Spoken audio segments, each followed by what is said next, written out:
Hello दोस्तों, आप सभी का अपने YouTube चैनल पाइथन क्लासेस में बहुत बहुत स्वागत है। ये हमारी क्लास 9th की वीडियो है जिसमें आज हम अपना नया यूनिट शुरू करने चल रहे हैं जिसका नाम है कोऑर्डिनेट ज्योमेट्री अर्थात निर्देशांक ज्यामिति।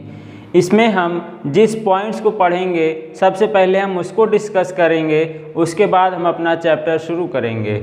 अगर आप मेरे इस चैनल पर पहली बार आए हैं तो इस चैनल को सब्सक्राइब ज़रूर करिए और अपने ज़्यादा से ज़्यादा दोस्तों के साथ शेयर करिए। चलिए बिना किसी देरी के आज की क्लास शुरू करते हैं। हमारा आज का टॉपिक है कोऑर्डिनेट ज्योमेट्री। ये हमारी तीसरी यूनिट है हमारे मैथ्स की बुक में। इसमें जिन पॉइंट्स को हमें पढ़ना है वो मैंने आपके सामने लिखे हुए हैं। आप इसका स्क्रीनशॉट लेकर इसे अपनी कॉपी में नोट कर लीजिए। चलिए सबसे पहले हम डिस्कस करते हैं कि कौन कौन से पॉइंट हम किस क्रम में पढ़ेंगे। देखिए, मैं आपको ये इसलिए लिखाता हूँ कि आपको पता होना चाहिए कि हमें कौन से टॉपिक्स पढ़ने हैं और एक क्रम में पढ़ना है। जैसे हमें कोई बुक दे दिया जाए और इसे पढ़ने के लिए बोल दिया जाए, अगर वो क्रमबद्ध ना हो तो हमें उस बुक को पढ़ने में आनंद नहीं आता है। इसी तरीके से मैथ्स में भी अगर कोई भी चीज़ सिलेबस हमें क्रमबद्धता से नहीं पता है तो वो पढ़ने में अच्छा नहीं लगेगा। इसीलिए आप लोग इसको नोट कर लें, इसी क्रम में हम आगे बढ़ेंगे। चलिए सबसे पहला हम पढ़ेंगे इंट्रोडक्शन। देखेंगे कोऑर्डिनेट ज्योमेट्री होती क्या है, कहाँ से आई है। उसके बाद दूसरा पॉइंट है कार्टेशियन कोऑर्डिनेट, कार्तीय निर्देशांक के बारे में जानेंगे कि ये होते क्या हैं। इनमें हम 4 पॉइंट्स पढ़ेंगे। पहला है ऑर्डर्ड पेयर क्या होते हैं, दूसरा है कोऑर्डिनेट ज्योमेट्री किसे कहते हैं, तीसरा पॉइंट है कोऑर्डिनेट सिस्टम क्या होता है, चौथा पॉइंट है कन्वेंशन ऑफ साइंस। उसके बाद हमारा तीसरा पॉइंट आएगा coordinates of a point in a plane, अर्थात एक तल में कोई पॉइंट दिया गया हो, कोई बिंदु दिया गया हो, उसके निर्देशांक कैसे लिखते हैं। इसी में हम लोग क्वाड्रेंट्स के बारे में डिस्कस करेंगे, चतुर्थांश क्या होते हैं इनको देखेंगे। चौथा पॉइंट है हमारा पॉइंट्स ऑन कोऑर्डिनेट एक्सिस, अर्थात जो हम एक्सिस होती हैं उन पर जो बिंदु होते हैं उनको कैसे लिखेंगे। तो इसमें 2 पॉइंट हैं, coordinates of a point on the x axis, अगर वह बिंदु एक्स एक्सिस पर है तो उसके निर्देशांक कैसे लिखेंगे, अगर कोई बिंदु वाई एक्सिस पर है तो उसके निर्देशांक कैसे लिखेंगे। इन्हीं टॉपिक्स को हमें अध्ययन करना है और ये हमारा यूनिट भी कंप्लीट हो जाएगा। चलिए हम लोग अपना पहला टॉपिक शुरू करते हैं। चलिए हमारा पहला पॉइंट है इंट्रोडक्शन, जिसमें हम देखेंगे कि ये कोऑर्डिनेट ज्योमेट्री होती क्या है। चलिए देखते हैं, इसकी डेफिनेशन पहले देख लेते हैं। Use to describe the position of a point in plane, किसी तल में किसी बिंदु को दर्शाने के लिए जिस भी विधि का हम प्रयोग करते हैं उसे हम कार्टेशियन कोऑर्डिनेट्स कहते हैं या कोऑर्डिनेट ज्योमेट्री कहते हैं।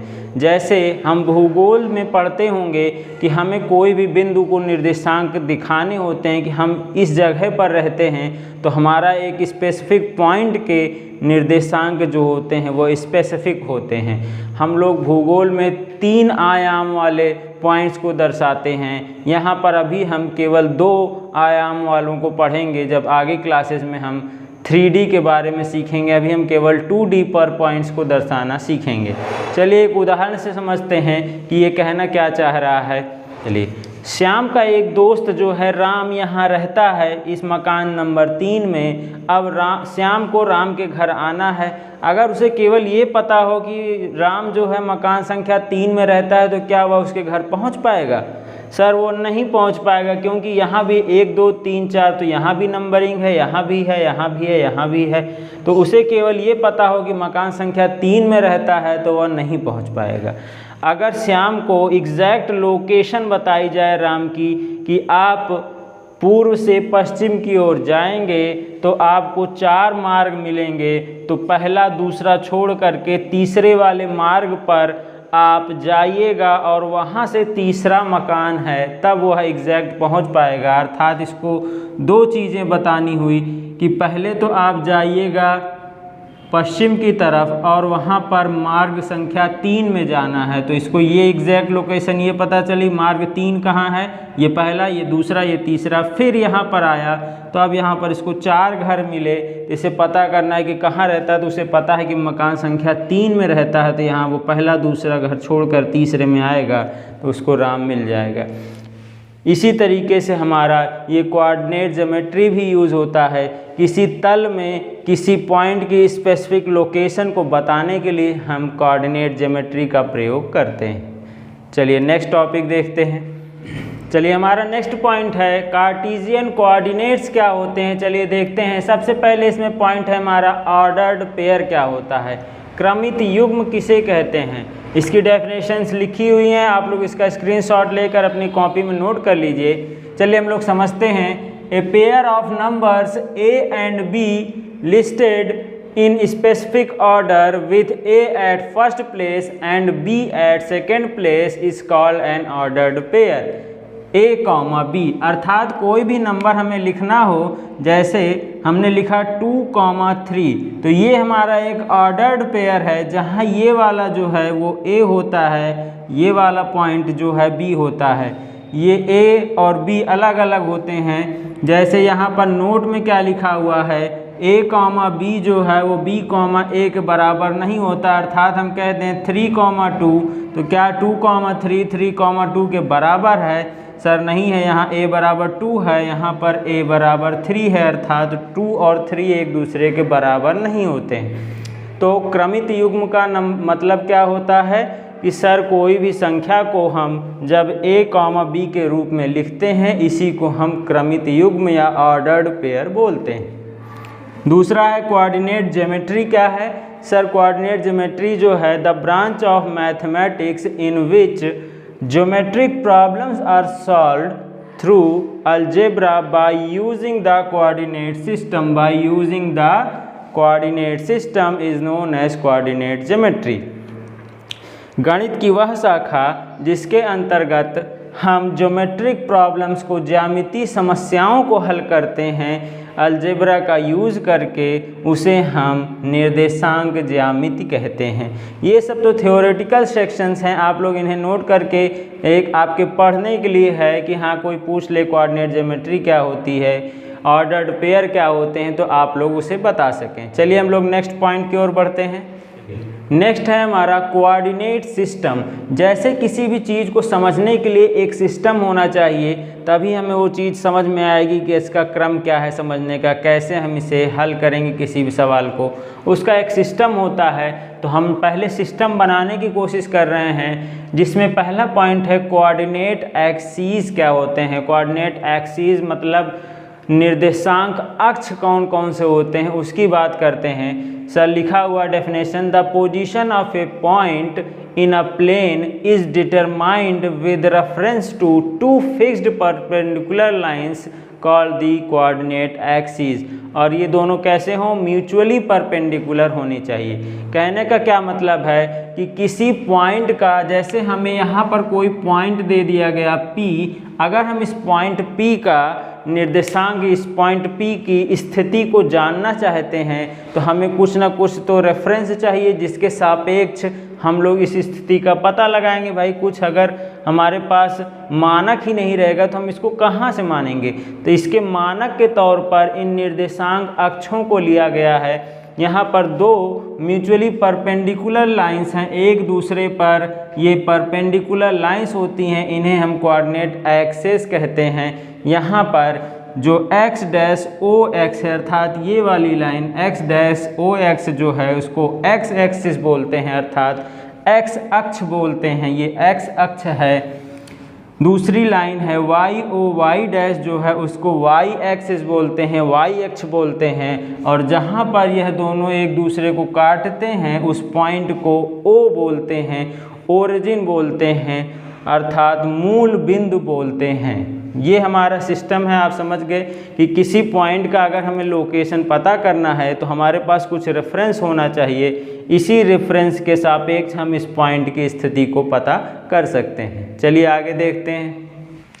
नेक्स्ट पॉइंट है हमारा कन्वेंशन ऑफ साइंस, अर्थात हमें चिन्ह कैसे लेने हैं। जैसे इस पॉइंट P के बारे में जो दूरियां हम चलेंगे उन्हें क्या लेंगे, धनात्मक कब लेंगे, ऋणात्मक कब लेंगे, उसके बारे में डिस्कस कर लेते हैं। सर जब भी हम इधर OX की तरफ चलेंगे, अर्थात O से X की तरफ चलेंगे, तो जो भी डिस्टेंस ली जाएगी वो सभी पॉजिटिव होंगी, अर्थात डिस्टेंस अलोंग जो भी हम दूरी चल रहे हैं along OX अर्थात O से X की तरफ जो होगी दूरी उसको क्या लेंगे, पॉजिटिव लेंगे।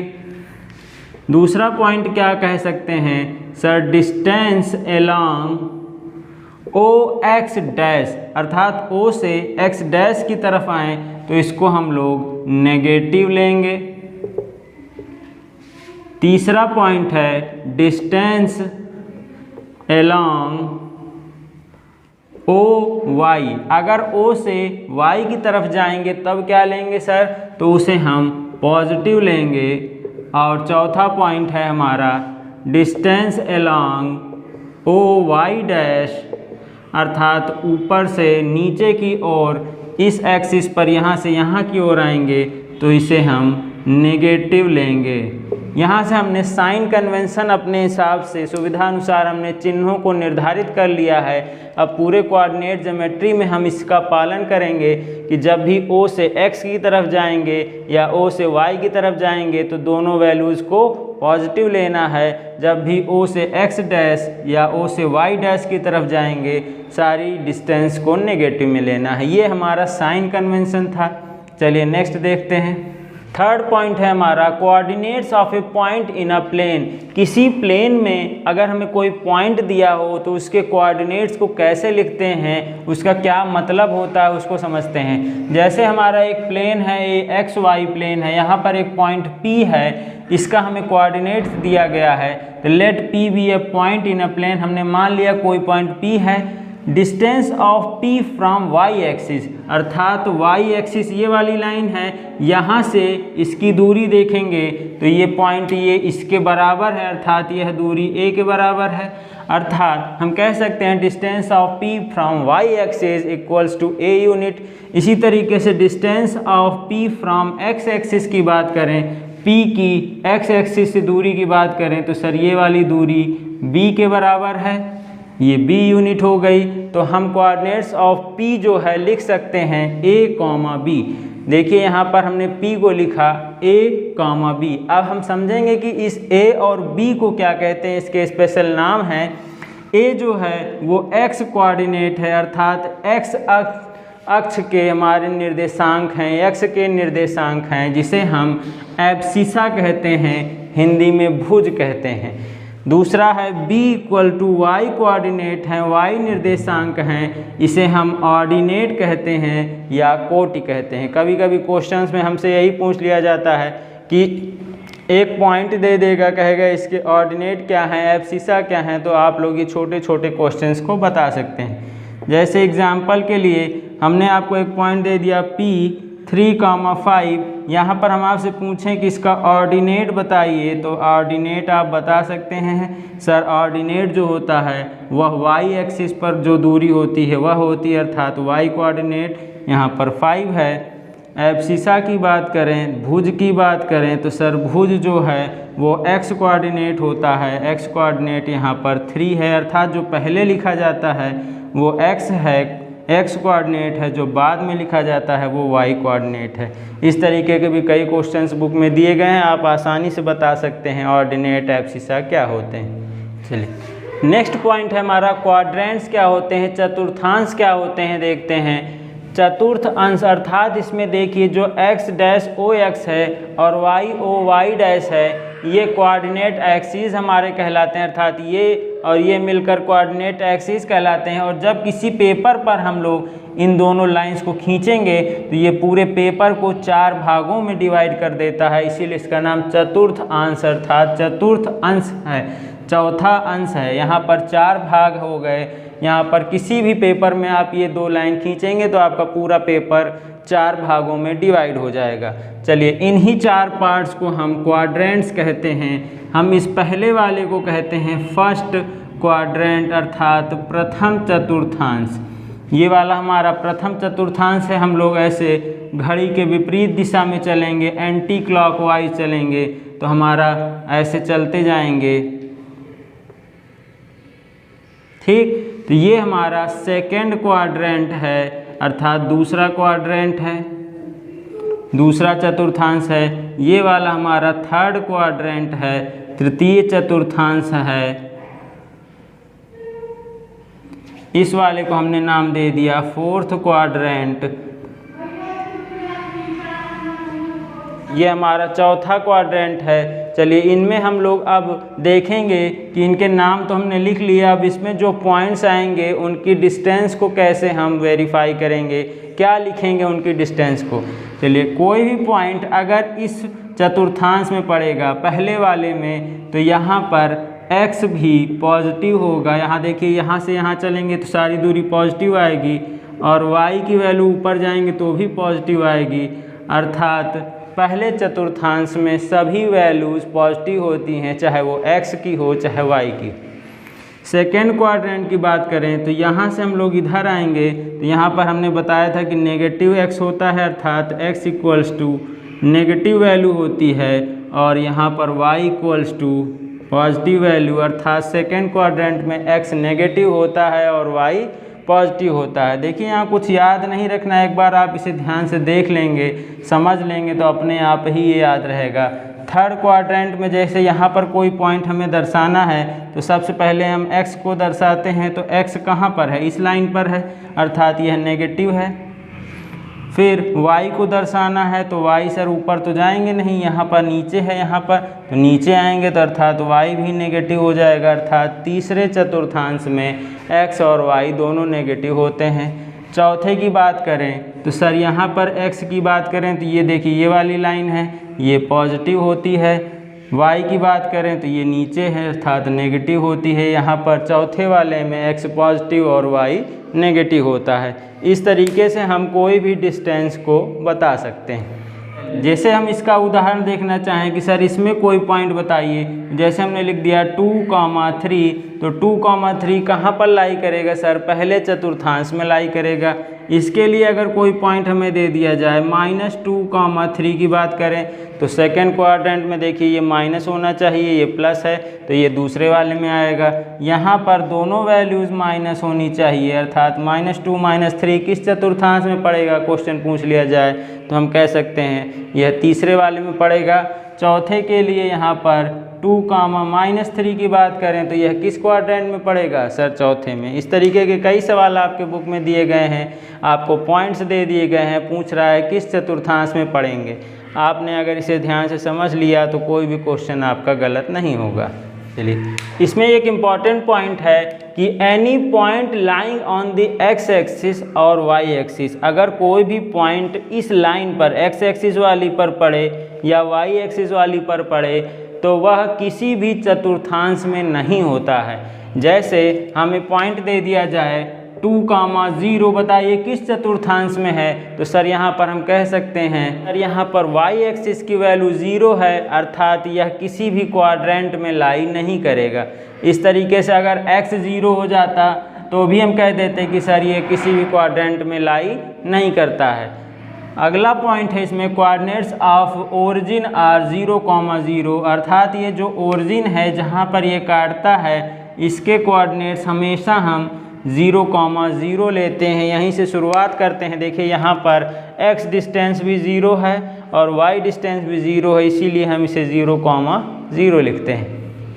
पहला एग्जाम्पल है हमारा, draw the line x-OX and y-OI on axis on a plane of a graph paper and plot the points given below and also tell the quadrants of each points।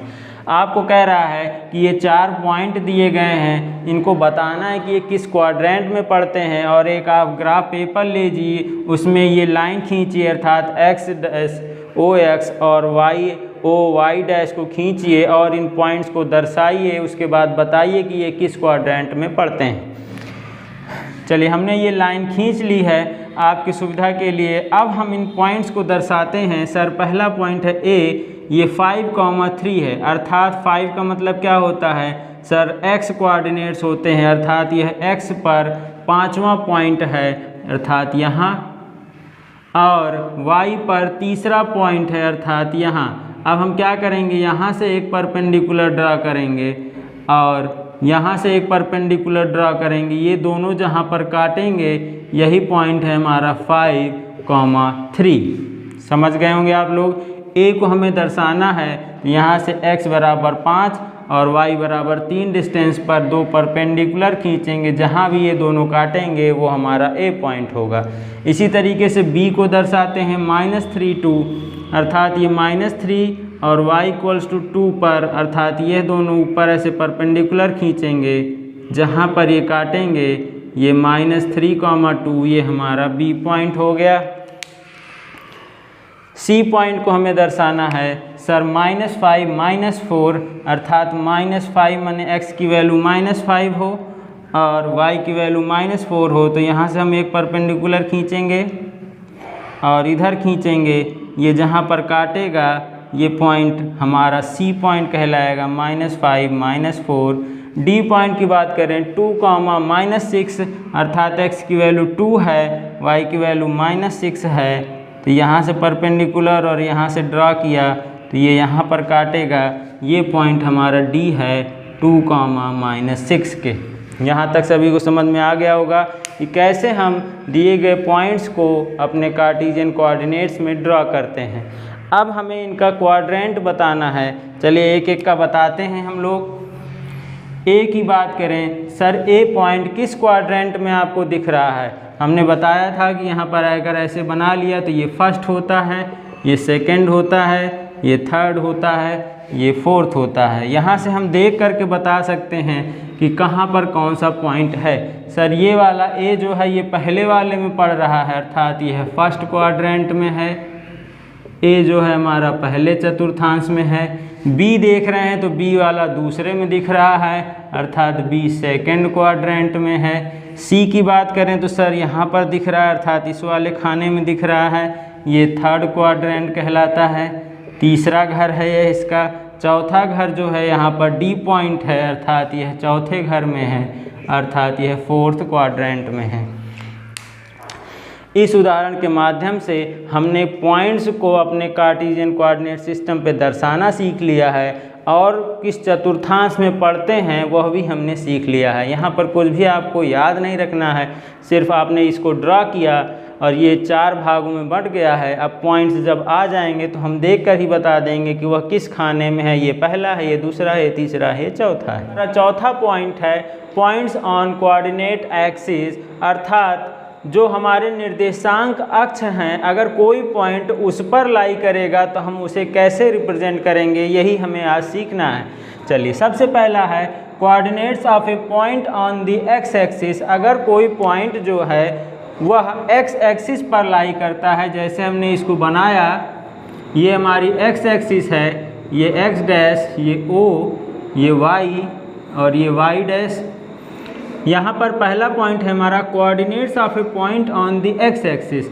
अगर इस पूरे x axis पर कहीं कोई point पड़ेगा तो उसे हम कैसे रिप्रेजेंट करेंगे, उसके पॉइंट्स को हम कैसे लिखते हैं, यही हमें सीखना है। चलिए जब भी अगर कोई पॉइंट यहाँ है, अगर यहाँ है, कहीं भी है, तो यहाँ पर हम देख रहे हैं कि यहाँ पर इसका एब्सिसा क्या होता है। एब्सिसा जो होगा वो तो इक्वल टू x होगा। ऑर्डिनेट की बात करें तो इसका ऑर्डिनेट क्या होगा सर, ऑर्डिनेट इक्वल्स टू 0 होगा, अर्थात कोई पॉइंट P अगर हमें डिनोट करना हो तो हम उसे डिनोट करेंगे। सबसे पहले हम एब्सिसा लिखते हैं, एब्सिसा की जगह पर x लिखेंगे, ऑर्डिनेट की जगह पर 0 है, अर्थात कोई पॉइंट P होगा तो उसको हम कोऑर्डिनेट एक्सिस पर दिखाएंगे, अर्थात एक्स एक्सिस पर दिखाने के लिए हमारा पॉइंट होगा P x, 0। इसी तरीके से दूसरा पॉइंट है coordinates of a point on the y axis. अगर हमारा कोई पॉइंट जो है वो y एक्सिस पर, अर्थात इस वाली लाइन पर पड़ेगा, तो उसे हम कैसे प्रदर्शित करते हैं। ये हमारा O है, यहाँ से अगर हम ऊपर कोई पॉइंट जा रहा है, कहीं पर भी हमारा हो सकता है पॉइंट P, यहाँ नीचे भी हो सकता है।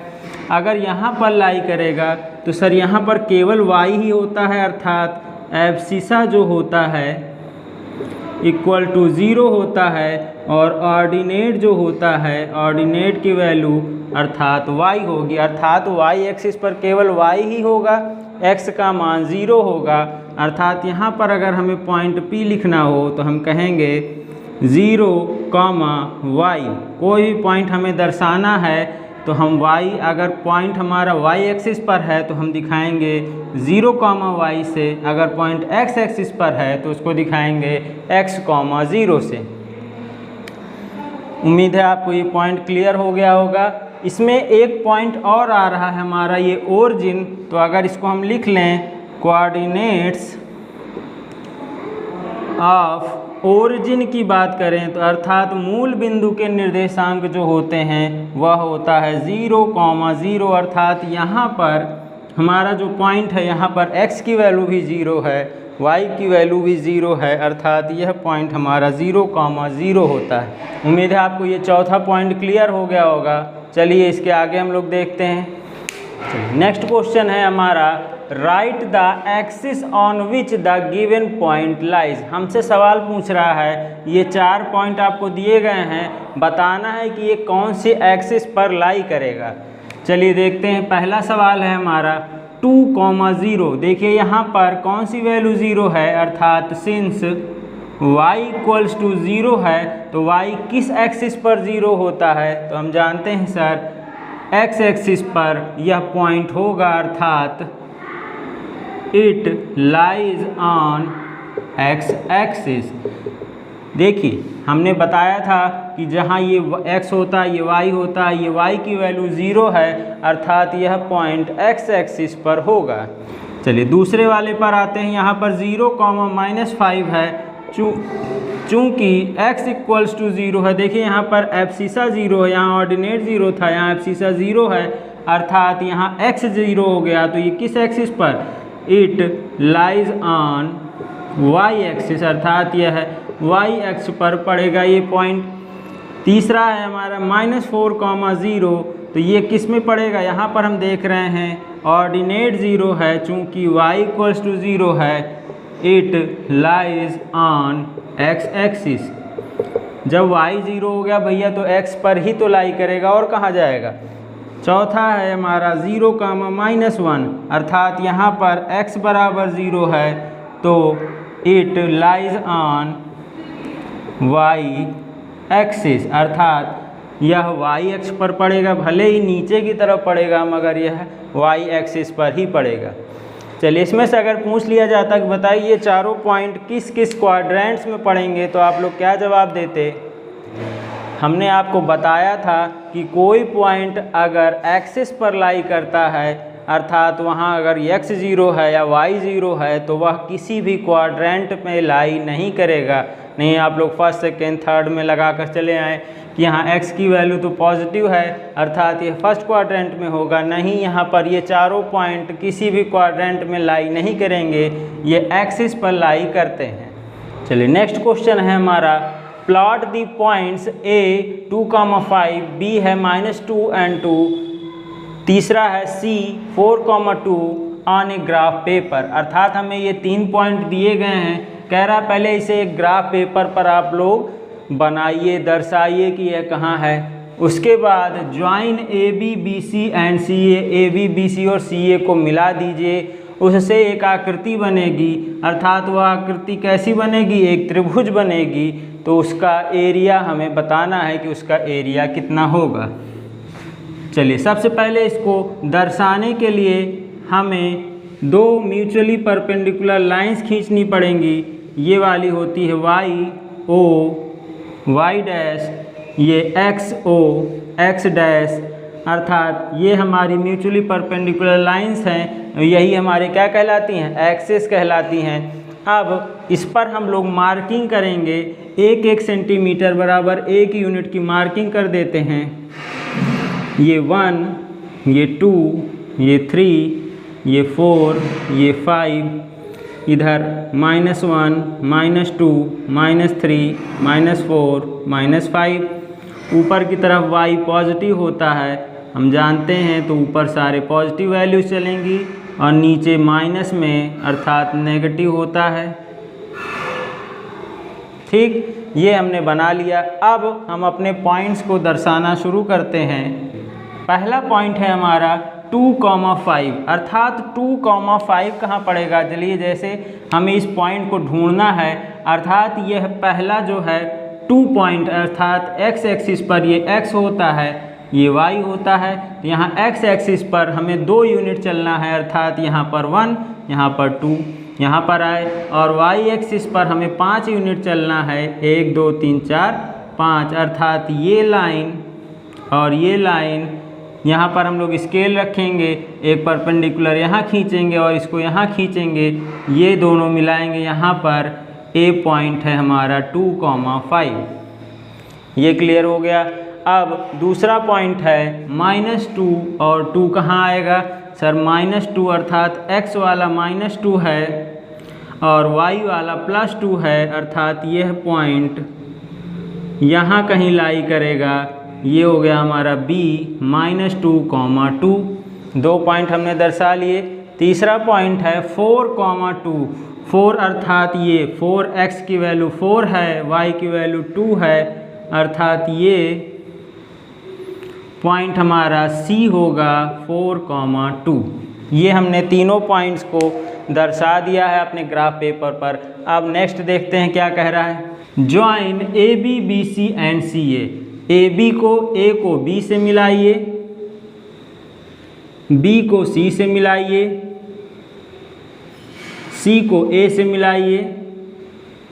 जब हमने इन तीनों पॉइंट्स को मिला दिया तो हमें एक त्रिभुज प्राप्त होता है, अर्थात यह आकृति एक त्रिभुज है। अब हमें इसका क्या निकालना है? एरिया निकालना है। चलिए देखते हैं एरिया कैसे निकालेंगे। यहाँ पर हम लिख लेते हैं लेट द वर्टाइसेस, अर्थात जो त्रिभुज आया है हमारा ट्राइंगल ABC आर, तीनों हमारे वर्टाइसेस जो हैं उसको लिख लेते हैं। A है 2,5, B है -2 2, C है 4,2। ये हमारे तीनों इसके शीर्ष हैं, ये हमने लिख लिया है। अब चूंकि हम जानते हैं एरिया ऑफ ट्रायंगल ABC, हमने छोटी कक्षाओं में पढ़ा है कि किसी त्रिभुज का क्षेत्रफल जो होता है 1/2 ब्रैकेट में बेस, अर्थात बेस यहाँ पर लिख लेंगे बेस इनटू हाइट, अर्थात इसको बोलते हैं परपेंडिकुलर हाइट, अर्थात लंबवत ऊंचाई। यही हमारा सूत्र होता है किसी भी त्रिभुज का क्षेत्रफल निकालने का, 1/2 आधार गुणे लंब।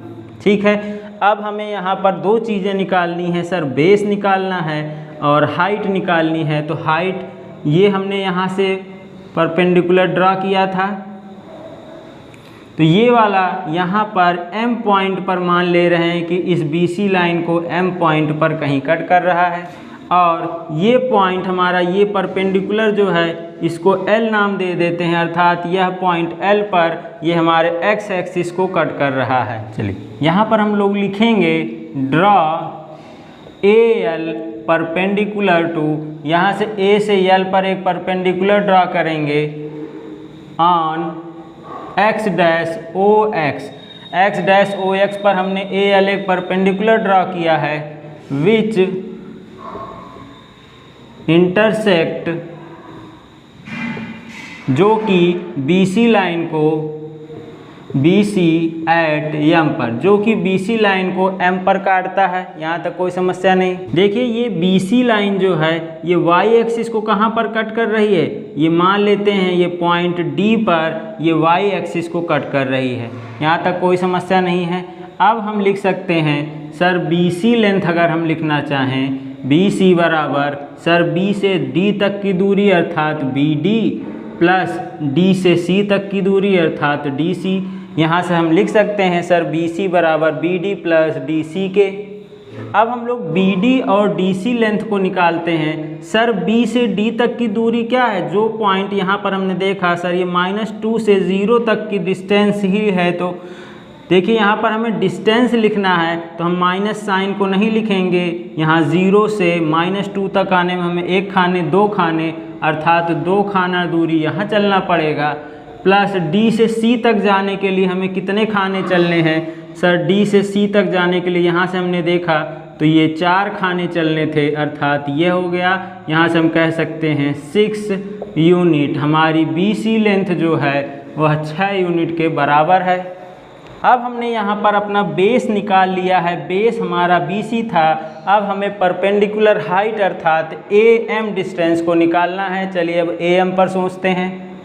अगर हम इस AM पर बात करें, AM बराबर सर लिखना चाहें तो इसको क्या लिख सकते हैं, A से L तक की दूरी अर्थात AL माइनस L से M तक की दूरी अर्थात LM, ये लिख सकते हैं। सर AL की डिस्टेंस हमें पता है, A से L तक। देखिए L से A तक जाने में कितने खाने हमें जाने पड़े, 1 2 3 4 5 अर्थात यह 5 हो गया। माइनस L से M तक जाने के लिए कितनी दूरी है सर, 1 2 खाने हैं अर्थात 2, इसको घटाएंगे तो ये आएगा 3 यूनिट्स। AM बराबर आ गया 3 यूनिट्स। हमने दो चीज़ें निकाल ली, हमें बेस और परपेंडिकुलर हाइट चाहिए था एरिया के लिए, हमने बेस भी निकाल लिया और परपेंडिकुलर हाइट भी निकाल लिया। मैंने यहाँ पर जगह नहीं थी इसलिए इसको यहाँ लिखा है, आप लोग इसके नीचे इसको लिखेंगे। अब चूँकि area of triangle ABC equals to 1/2 base equals to BC था into height equals to AM है। यहाँ से हमें दोनों डिस्टेंस पता हैं, BC बराबर 6 है, AM बराबर 3 है। इसको सॉल्व करेंगे, 6 18/2 करेंगे, ये आएगा 9 स्क्वायर यूनिट अर्थात हमारा आंसर आया 9 स्क्वायर यूनिट इस ट्राइंगल का एरिया होगा। उम्मीद है आपको ये क्वेश्चन समझ में आ गया होगा। इसी तरीके के बहुत से क्वेश्चंस आपके बुक में दिए हैं, आप ट्राइंगल वाले इस तरीके से हल कर सकते हैं। चलिए एक और उदाहरण देखते हैं हम लोग। चलिए नेक्स्ट क्वेश्चन है हमारा, 3 vertices of rectangle ABCD are A 3,1 है, B -3 1 है, C -3 और 3 है, D पॉइंट हमें नहीं दिया गया है। कह रहा है plot these points on a graph paper, आपको ये सभी पॉइंट्स ग्राफ पेपर पर करने हैं draw, and find the coordinates of 4th vertex. जब आप इन 3 पॉइंट्स को दर्शा लेंगे तो आप कोऑर्डिनेट्स चौथे पॉइंट के आसानी से देख करके ही बता सकते हैं। आपको चौथा पॉइंट का कोऑर्डिनेट बताने हैं। आल्सो फाइंड द एरिया, और जब आप कोऑर्डिनेट्स लिख लीजिएगा तो आपको उस रेक्टेंगल का एरिया भी बताना है। चलिए इस सवाल को हल करते हैं हम लोग। सबसे पहले हमारे पास 4 वर्टाइसेस हैं, A 3,1, B -3 1, C -3 3 और D की बात करें तो हमें पता नहीं है। चलिए D को हम लोग निकाल लेते हैं। पहले इन पॉइंट्स को हम लोग ग्राफ पेपर पर दर्शाते हैं। पहला है 3,1 अर्थात हमने देखिए पहले से ही आपके लिए बना लिया है, आप लोग भी इसी तरीके से ग्राफ पेपर पर बनाएंगे। यहाँ पर 1 सेंटीमीटर बराबर 1 यूनिट के मानकर चलेंगे। चलिए यहाँ पर अब हम लोग क्या करेंगे, x पर हमें 3 जाना है, 1 2 3 खाने, और y पर हमें 1 जाना है अर्थात यह वाला पॉइंट, ये हो गया हमारा पहला पॉइंट 3,1। यहाँ तक कोई समस्या नहीं। दूसरा पॉइंट है -3 और 1 अर्थात x की वैल्यू -3 और y की वैल्यू तो 1 ही रहेगी। ये हो गया हमारा दूसरा पॉइंट B -3 1। हम लोग इन पॉइंट्स को आपस में मिलाते भी चलें अभी, क्योंकि हमें इन पॉइंट्स को मिलाएंगे तभी हमें रेक्टेंगल बनेगा। A को B से हमने मिला भी लिया। अब हमारा तीसरा पॉइंट है C -3,3 अर्थात x की वैल्यू -3 और y की वैल्यू +3 अर्थात ऊपर वाले पॉइंट पर हम बात कर रहे हैं। ये पॉइंट हमारा C है -3,3। यहाँ पर हमने 3 पॉइंट्स दर्शा लिए, A, B और C को। यहाँ हम B को C से मिला दें। अब हमें 2 साइड्स तो मिल गए हैं, अब हमें एक रेक्टेंगल बनाना है तो हमें एक चौथा पॉइंट चाहिए D। तो हम D को कहाँ पर दिखाएं कि यह एक रेक्टेंगल बने।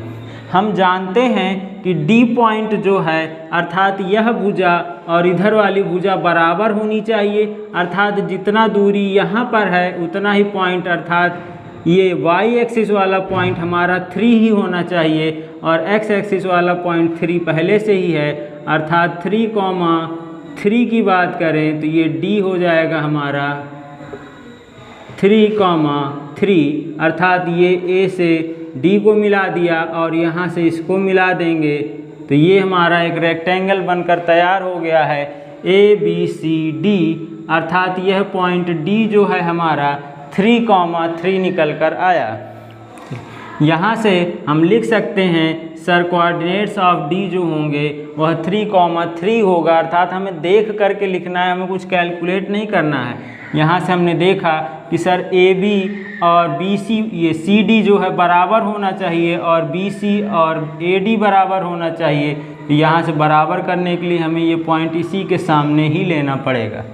यहाँ पर हम लोग लिख लेंगे let y axis cut the rectangle ABCD at points L and M, अर्थात ये y एक्सिस जो है हमारा इस दिए गए रेक्टेंगल ABCD को दो पॉइंट्स L और M पर काटता है। तो हम लोग इस पॉइंट को L नाम दे देते हैं, इस पॉइंट को M नाम दे देते हैं। यहाँ से एब्सिसा ऑफ D अगर लिखना चाहें, अर्थात एब्सिसा ऑफ D की बात करें तो D इक्वल्स टू होगा एब्सिसा ऑफ A, अर्थात A का जो एब्सिसा होगा वही D का भी होना चाहिए, अर्थात इक्वल्स टू 3 के। यहाँ से ऑर्डिनेट्स अगर हम लिखना चाहें, ordinate of D equals to ordinate of C के बराबर होगा, अर्थात इसका जो ऑर्डिनेट होगा, जो y एक्सिस का मान होगा वही इसका भी होना चाहिए, अर्थात यहाँ से हम देख रहे हैं 3 है तो हमारा इसका ऑर्डिनेट भी क्या हो जाएगा 3, अर्थात D के हमने पॉइंट्स निकाल लिए, हमारा D वर्टाइसेस जो होगा D वो 3,3 होगा। अब हमारा एरिया बच रहा है सर, एरिया ऑफ रेक्टेंगल कैसे निकालेंगे, आपने इसे नोट कर लिया होगा। अब इसे मैं मिटा रहा हूँ। चूँकि area of rectangle ABCD equals to होता है, हम जानते हैं किसी भी आयत का जो है क्षेत्रफल वो लंबाई अर्थात लेंथ इंटू ब्रेड्थ अर्थात लंबाई गुणे चौड़ाई होता है। यहाँ पर ABCD में लंबाई की बात करें तो A से B की डिस्टेंस और चौड़ाई की बात करें तो B से C की डिस्टेंस अगर हम निकाल लें तो हम एरिया आसानी से बता सकते हैं।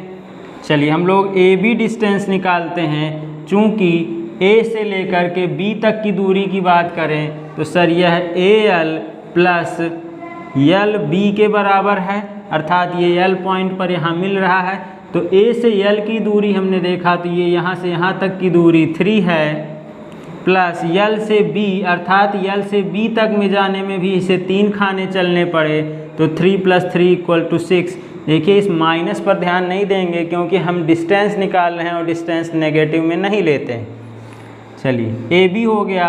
अब BC की बात करें तो BC हमें निकालना है, तो B से C तक की डिस्टेंस निकालने के लिए हमें क्या करना पड़ेगा सर, BC डिस्टेंस जो हमारी है यहाँ हम देख रहे हैं कि B और C निकालना है, अर्थात L से M तक ही तो निकालना है। तो हम लोग अगर O से M में से अर्थात OM में से हम लोग क्या घटा दें, OL को घटा दें तो हमें BC मिल जाएगा। यहाँ पर हम जानते हैं O से M तक कितना है, अर्थात O से M तक जाने में कितने खाने 1 2 3 अर्थात 3 चलना पड़ेगा, माइनस OL अर्थात O से L तक 1 खाना चलना पड़ेगा, इसको घटाएंगे तो यह 2 के बराबर आएगा। अब हमारा एरिया जो हो जाएगा, area of rectangle ABCD equals to, यहाँ पर हम AB की वैल्यू रखेंगे 6, BC की value 2 equals to 12 square unit के, यही हमारा आंसर होगा। उम्मीद है आपको ये क्वेश्चन समझ में आ गया होगा। चलिए हमें एक बार फिर से देख लेते हैं कि करना क्या था। सर हमें D के कोऑर्डिनेट्स बताने थे, तो D का कोऑर्डिनेट्स सर ये एक रेक्टेंगल है तो इसके कोऑर्डिनेट अर्थात यहाँ वाली डिस्टेंस जो होगी ये x एक्सिस की डिस्टेंस तो सेम ही होगी, ये 3 है तो यहाँ पर x कोऑर्डिनेट 3 हो जाएगा। और ऑर्डिनेट की बात करें तो ऑर्डिनेट सर y एक्सिस की डिस्टेंस अर्थात यह वाली डिस्टेंस तो जो इसका पॉइंट है 3 वह इसका पॉइंट 3 होना चाहिए। तो हमने डी की कोऑर्डिनेट्स निकाल लिए 3,3। अब एरिया हम जानते हैं क्या होता है सर, एरिया इक्वल टू होता है लंबाई गुणे चौड़ाई। तो यहाँ पर अगर हम लंबाई की बात करें तो सर ये लेंथ है, यहाँ पर हम लंबाई देखें तो लंबाई ऋणात्मक नहीं होती, हम कितने खाने चले हैं वही गिनना है।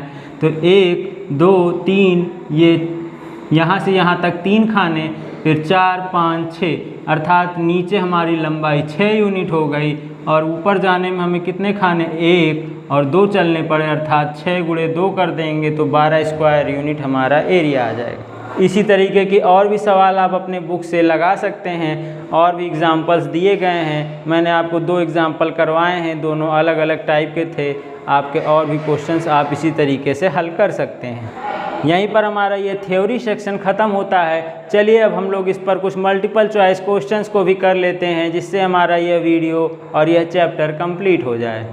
चलिए आइए हम अपने इस चैप्टर के मल्टीपल चॉइस क्वेश्चन पर चलते हैं। आपके सामने पहला क्वेश्चन लिखा हुआ है, if x is greater than 0 and y is less than 0 then the point x, y lies in which quadrants. हमसे कह रहा है कि यदि x की वैल्यू पॉजिटिव है अर्थात x equals to positive and y equals to negative. हमने आपको बताया था कि x पॉजिटिव है अर्थात ऐसे हम बना लेंगे और दिमाग में सोचेंगे x की वैल्यू पॉजिटिव कह रहा है तो इस डायरेक्शन में, y की वैल्यू नेगेटिव कह रहा है तो इस डायरेक्शन में। अब हमारा यह पॉइंट किस क्वाड्रेंट में पड़ रहा है सर, यहाँ कहीं पड़ेगा। और ये हमारा कौन सा क्वाड्रेंट होता है सर, ये पहला, ये दूसरा, ये तीसरा और ये चौथा। हमारा कौन सा ऑप्शन सही है सर, डी ऑप्शन सही है। चलिए सेकंड क्वेश्चन पर आते हैं। A point both of whose coordinates are negative, अर्थात कह रहा है एक पॉइंट है जिसके दोनों कोऑर्डिनेट्स नेगेटिव हैं तो वह किस क्वाड्रेंट में पड़ता है। सर जानते हैं हमने मान लिया एक पॉइंट P है, इसकी नेगेटिव दोनों वैल्यूज़ नेगेटिव हैं अर्थात हमने फिर से इसको ऐसे दिमाग में ड्रॉ किया। हमने सोचा कि ये नेगेटिव है अर्थात x की वैल्यू नेगेटिव है तो इस डायरेक्शन में आएंगे, y की वैल्यू भी नेगेटिव है अर्थात नीचे जाएंगे। तो ये दोनों तीर किस खाने पर प्रदर्शित हो रहे हैं सर, ये पहला, ये दूसरा है, ये तीसरा है अर्थात हमारा वह पॉइंट थर्ड क्वाड्रेंट में लाई करेगा। चलिए थर्ड क्वेश्चन है हमारा, the point other than origin for which abscissa is equal to the ordinate will lie in the quadrant. हमसे पूछ रहा है कि वह पॉइंट बताइए, कह रहा है ओरिजिन को छोड़कर अर्थात 0,0 को छोड़ करके for which abscissa is equals to the ordinate अर्थात x की वैल्यू y के बराबर हो, कौन से क्वाड्रेंट में वह लाई करेगा। हम लोग मान लेते हैं सर x बराबर पहले हम लोग +1 देखते हैं, x बराबर 1 और y बराबर 1 ले लें तो ये किस क्वाड्रेंट में लाई करेंगे सर, दोनों पॉजिटिव हैं अर्थात ये फर्स्ट क्वाड्रेंट में तो आएगा ही आएगा। चलिए सेकंड पर देखते हैं, x की वैल्यू अगर -1 ले लें और y की वैल्यू -1 अर्थात यह -1 हो और ये भी -1 हो तभी तो दोनों बराबर होंगे। हम जानते हैं दोनों चीज़ें नेगेटिव किस क्वाड्रेंट में होती हैं सर, थर्ड क्वाड्रेंट में दोनों वैल्यूज़ नेगेटिव होती हैं। क्या कोई और भी कॉम्बिनेशन पॉसिबल हैं कि जिससे यह दोनों बराबर हों। आप 1 1 की जगह पर 2 2 ले सकते हैं, 2 2 और -2 और कोई भी ऐसा कॉम्बिनेशन नहीं है जो इसको सेटिस्फाई करे अर्थात हमारा ऑप्शन होगा 1 और 3 सी ऑप्शन सही है।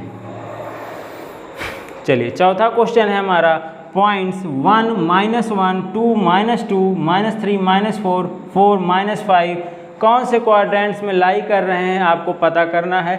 चलिए हम लोग ऐसे ड्रॉ कर लेते हैं। हम लोग केवल ये सोचते हैं कि कहाँ पर हैं। चलिए 1 और -1 अर्थात x की वैल्यू 1 और y की वैल्यू -1, ये 1 और -1 इधर चलेंगे तो यहाँ पर ये पहला पॉइंट मान लेते हैं आएगा, ये A। B को देखें 2 -2 अर्थात x की वैल्यू पॉजिटिव में जाना है, y की वैल्यू नेगेटिव में जाना है तो B भी यहीं पर आएगा। दोनों सेम ही हैं, बस गिनती बदल गई है।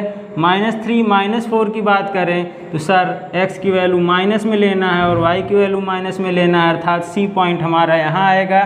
D की वैल्यू बात करें, ये C था, ये D मान लें 4, -5 x बराबर पॉजिटिव में और y की वैल्यू नेगेटिव में अर्थात यह पॉइंट D भी हमारा इसी तरीके का है अर्थात यह A B और D सब चौथे क्वाड्रेंट में लाई करेंगे और सी हमारा थर्ड क्वाड्रेंट में लाई करेगा। अब आप देखिए क्या ऐसा कोई ऑप्शन है, कह रहा है all lie in the second quadrant, तो सभी सेकेंड में लाई नहीं करते हैं, गलत है। All lie in the third, sir third में भी नहीं करते हैं। All lie in the fourth, sir fourth में भी नहीं करते हैं। Do not lie in the same quadrant, अर्थात यह एक ही क्वाड्रेंट में लाई नहीं करते हैं, क्योंकि यह एक ऐसा है जो तीसरे में है और 3 चौथे में पढ़ते हैं। हमारा चौथा ऑप्शन सही है। चलिए 5वां क्वेश्चन है हमारा, the ordinate of every point on the x axis is. हमसे कह रहा है कि अगर कोई पॉइंट एक्स एक्सिस पर पड़ रहा है, अर्थात कोई भी पॉइंट यहाँ कहीं भी पड़ेगा, तो ऑर्डिनेट अर्थात इस पर वाई एक्सिस का मान, वाई वैल्यू कोऑर्डिनेट की क्या होगी, तो जो भी पॉइंट अगर एक्स एक्सिस पर पड़ता है तो उसके वाई अर्थात ऑर्डिनेट की वैल्यू सदैव 0 होती है। सी ऑप्शन सही है, 0 होगा, 1 और -1 या एनी रियल नंबर नहीं, 0 होगी। 6वां क्वेश्चन है हमारा, if the y coordinates of a point is 0, अर्थात हमसे कह रहा है y 0 है तो ये पॉइंट हमारा कहाँ लाई करेगा, सर इसी एक्स एक्सिस पर लाई करेगा। तो हमारा पॉइंट किस पर लाई करेगा, ऑन एक्स एक्सिस। ये सब छोटे छोटे क्वेश्चंस हैं, कॉन्सेप्ट बेस्ड हैं। आपको पता हो कि y की वैल्यू 0 कब होती है, तो सर y की वैल्यू एक्स एक्सिस पर 0 होती है। नेक्स्ट क्वेश्चन है, if O 0,0, A 3,0, B 3,4 and C 0,4 are 4 given points, then the figure OABC is. कह रहा है ये 4 पॉइंट्स दिए गए हैं आपको, इन चारों पॉइंट्स को मिलाने से कौन सा फिगर बनेगा आपको ड्रॉ करके बताना है। चलिए इसको हम लोग करते हैं। चलिए इसको हम लोग छोटे से अपने क्वाड्रेंट्स के हिसाब से ड्रॉ कर लेते हैं। सर पहला 0, 0 है, अर्थात यह पॉइंट O है। दूसरा 3,0 है, अर्थात 1, 2, 3, ये 3 है। 3,0 अर्थात ये A पॉइंट हो गया। B है 3,4 अर्थात 3 और y की वैल्यू 4 है, अर्थात ये पॉइंट यहाँ कहीं लाई करेगा। ये हो गया पॉइंट हमारा B 3,4। चौथा पॉइंट है C 0,4 अर्थात 0 है और y की वैल्यू 4 है, अर्थात यह पॉइंट हो गया C 0,4। अब इन चारों को अगर हम मिला दें तो हमें क्या बनता हुआ दिख रहा है, सर आप खुद देखकर बताइए। हम पहले यहाँ से लेंथ निकालेंगे। सर ये लेंथ 3 है, ये 3 है, यहाँ से यहाँ तक 4 लेंथ है, ये 4 है, अर्थात इसकी चारों भुजाएं देखिए, आमने सामने की भुजाएं तो 3, 3 हैं और ये 4, 4 है, अर्थात यह किस आकृति में होता है, सर यह एक रेक्टेंगल है, स्क्वायर नहीं है। स्क्वायर होता तो इसकी चारों भुजाएं क्या होती, बराबर होती। और ट्रापेजियम और रोम्बस के बारे में तो अभी हमने सीखा ही नहीं। चलिए नेक्स्ट क्वेश्चन है हमारा, if A -2, 3 and B -3, 5 are 2 given points, then abscissa A minus abscissa B। यहाँ पर एब्सिसा A का एब्सिसा -2 है, B का एब्सिसा -3 है, अर्थात माइनस ऑफ -3 हो जाएगा, तो ये प्लस हो जाएगा। इसको लिख सकते हैं -2 + 3, इन दोनों को घटाएंगे तो यह 1 के बराबर आएगा, अर्थात हमारा D ऑप्शन सही है, सर 1 आएगा। चलिए next question, the perpendicular distance of the point A 3,4 from the y axis is. हमसे पूछ रहा है y एक्सिस से इस पॉइंट की परपेंडिकुलर डिस्टेंस बताइए। तो पहले इस पॉइंट को देख लें कहाँ पड़ेगा, सर ये 1, 2, 3 हो गया, अर्थात x एक्सिस पर 3 डिस्टेंस चलना है और y एक्सिस पर 4 चलना है, 1, 2, 3, 4। ये पॉइंट हमारा आएगा, यहाँ से हम परपेंडिकुलर्स ड्रॉ करते हैं, ये पॉइंट है हमारा 3,4। अब हमसे जब भी y एक्सिस या x एक्सिस से परपेंडिकुलर डिस्टेंस पूछे तो यहाँ से y एक्सिस से पूछ रहा है, अर्थात x अक्ष पर चली गई दूरी ही तो पूछ रहा है। यहाँ से जो दूरी चला है वही यहाँ पर है, अर्थात यहाँ से 3 चला है, तो यहाँ से परपेंडिकुलर डिस्टेंस इसकी कितनी होगी, 3। अगर पूछता कि x एक्सिस से इसकी परपेंडिकुलर डिस्टेंस बताइए तो हम कहते x एक्सिस से ये y बराबर 4 चल रहा है, अर्थात यहाँ से यहाँ तक की दूरी 4 है। जो भी क्वेश्चन में हमारा ये अगला क्वेश्चन बन सकता था कि कह देता है x एक्सिस से बताइए परपेंडिकुलर डिस्टेंस 4 होगी, y एक्सिस से पूछ रहा है तो परपेंडिकुलर डिस्टेंस 3 होगी। नेक्स्ट क्वेश्चन है हमारा, abscissa of a point is positive in. हमसे कह रहा है एब्सिसा का मतलब होता है सर x की वैल्यू किसी भी पॉइंट में x की वैल्यू पॉजिटिव किस क्वाड्रेंट में होती है। तो जब भी हम क्वाड्रेंट की बात करते हैं तो सर पहले क्वाड्रेंट में x की वैल्यू पॉजिटिव होती है, और यहाँ पर नीचे आते हैं तो भी चौथे क्वाड्रेंट में अर्थात फर्स्ट एंड फोर्थ क्वाड्रेंट। जब भी हम फर्स्ट एंड फोर्थ क्वाड्रेंट में कोई भी पॉइंट लेते हैं, अर्थात यहाँ पर हो चाहे पॉइंट P यहाँ नीचे हो, दोनों में x की वैल्यू पॉजिटिव होती है। हमारा कौन सा ऑप्शन सही है? C option, first and fourth quadrant सही है। और कहीं पर एब्सिसा अर्थात x की वैल्यू पॉजिटिव नहीं होगी। देखिए यहाँ पर जब भी लेंगे इधर तो इधर नेगेटिव होता है, तो यहाँ और यहाँ अगर कोई पॉइंट पड़ेगा तो वहाँ पर x की वैल्यू नेगेटिव लेंगे। 11वां क्वेश्चन है the point at which the two axis meet. ये दोनों एक्सिस जहाँ पर इस पॉइंट में मिल रहे हैं, इसका क्या नाम है? इसका नाम सर ओरिजिन है, एब्सिसा नहीं है, ना ऑर्डिनेट है, ना क्वाड्रेंट है, इसका नाम ओरिजिन होता है। चलिए 12वां क्वेश्चन है which of the following point lie on line y equals to 2x + 3। हमसे कह रहा है लाइन हमें दी गई है y बराबर 2x + 3। किस पॉइंट, कौन सा पॉइंट ऐसा है जो इस लाइन पर लाई करेगा?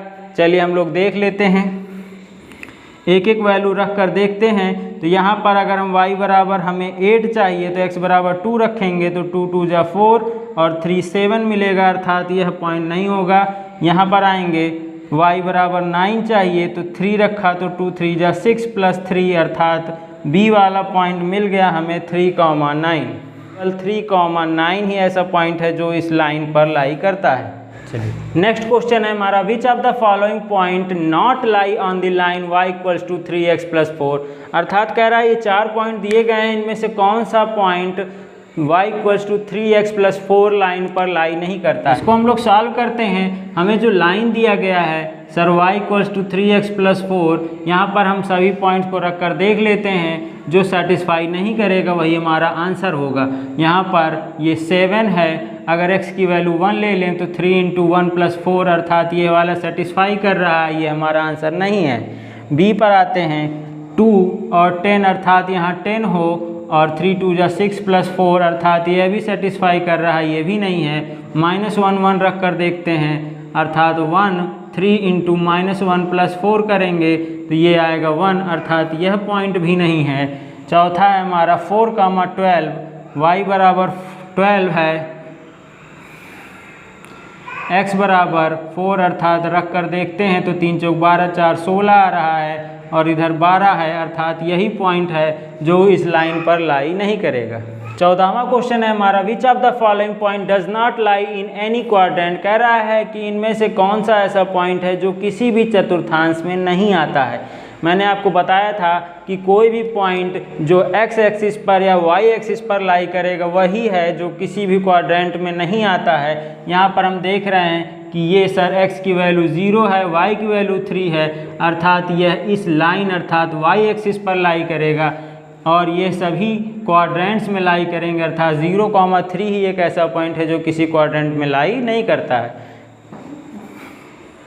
15वां क्वेश्चन है the area of triangle AOB having vertices 0 0 A 0 6 है, B 6,0 is। हमसे कह रहा है कि एक ट्राइंगल है, हम यहाँ पर बना लेते हैं जिसके वर्टाइसेस दिए गए हैं। पहला है 0 0 अर्थात यह पॉइंट O है, दूसरा पॉइंट है A 0,6 अर्थात x की वैल्यू 0 y की वैल्यू 6, यहाँ पर है कहीं A 0,6 के। B की बात करें तो 6,0 अर्थात x पर 6 है, y की वैल्यू 0 है, ये हो गया हमारा B। अब ये एक ट्रायंगल बन रहा है OAB,